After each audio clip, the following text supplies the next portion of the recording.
Le monde du hockey est encore sous le choc suite au décès de l'ancien joueur du Canadien, Todd Ewen, qui s'est enlevé la vie. Son suicide rouvre le débat sur la pertinence des bagarres dans la Ligue nationale de hockey.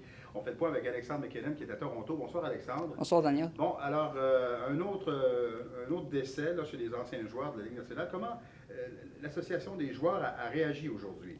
Oui, Mathieu Schneider, qui est un ancien joueur du Canadien de Montréal et consultant pour l'Association des joueurs de hockey, trouve qu'il y a une connexion entre les bagarres, le rôle que ces joueurs-là jouaient et leur suicide. Patrice Bizois, lui, il soutient ses propos, mais il pense que c'est plus dû à la difficulté à ces joueurs-là à s'adapter à la vie après le hockey et à vivre dans l'anonymat. Et puis, est-ce qu'il y a des études qui montrent, donc, le fait qu'ils sont suicidés, c'est pas nécessairement suite à des commotions cérébrales?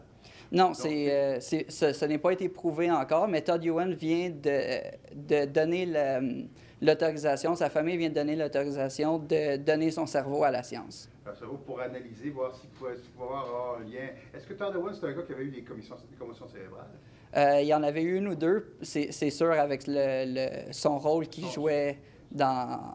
Son rôle de bagarreur. Son rôle de bagarreur. Donc, dans le cas de Todd Ewen, on ne sait pas si c'est directement relié ou non. Non, c'est ça, on ne sait pas encore. À son statut d'ancien joueur de hockey de la Ligue nationale. Ça pourrait être tout aussi bien une coïncidence, oui. Pas rapport. Mais on ne sait pas encore. On ne sait pas encore. OK. Et c'est quand même, c'est un peu inquiétant.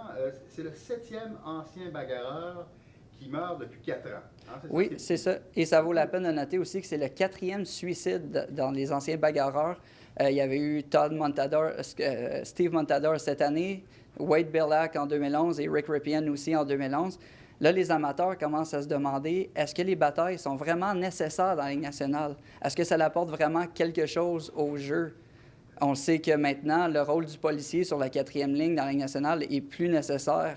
C'est plus des joueurs de talent, des jeunes joueurs qui prennent cette place-là. La 4e ligue, maintenant, c'est pas des goons comme c'était avant dans les années 70. Non, c'est ça. Alors, l'Association des joueurs devra se mettre au travail pour trouver une solution. Merci beaucoup, Alexandre. Ça fait plaisir, Daniel.